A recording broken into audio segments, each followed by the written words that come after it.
Good morning, St. Francis. It is Wednesday, December the 9th, 2020, Wednesday of the second week of Advent. Coming to you again from the side of our great church, but today standing in front of this very interesting little archway trellis, something that looks like it has seen better days. Why it was created is not clear to me, at least, but it does seem to be the entrance to something that leads somewhere. There's a beautiful paved walkway that still is in very good shape that leads right through it, and as you walk through it, if I don't trip over anything, you can see behind me, where am I going? Okay, coming through it. Okay, you can see behind me a staircase, which is much more rickety than this trellis is, and you can see the other side of the trellis over here, or the archway. It then leads to this stairwell, which is a little bit rickety there, that leads up to, there is the pampas grass right behind it, and the statue of Saint Ignatius of Loyola. If this was meant to be, again, a peaceful walk, it could stand to use a little sprucing up.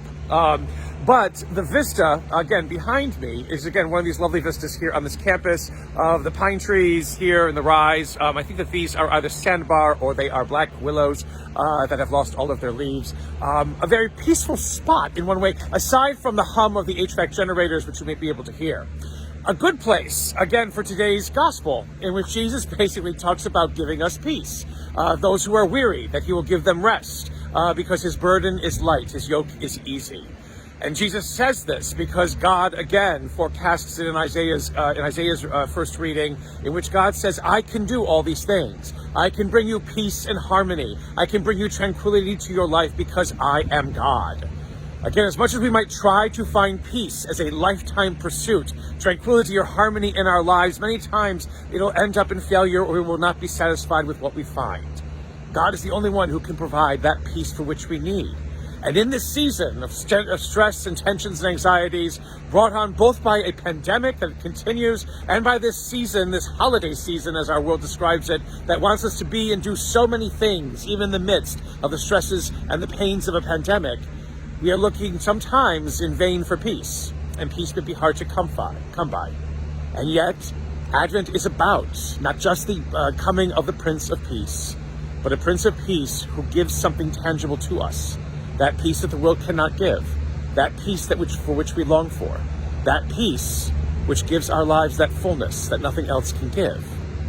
And yet, as we continue to search for it, it's not something that is elusive to us all the time, because recognizing those times and places in which peace is experienced, in which we find that tranquility and that harmony in just a little instance that gives our lives even further and deeper meaning, is our great witness, is our great task before the world.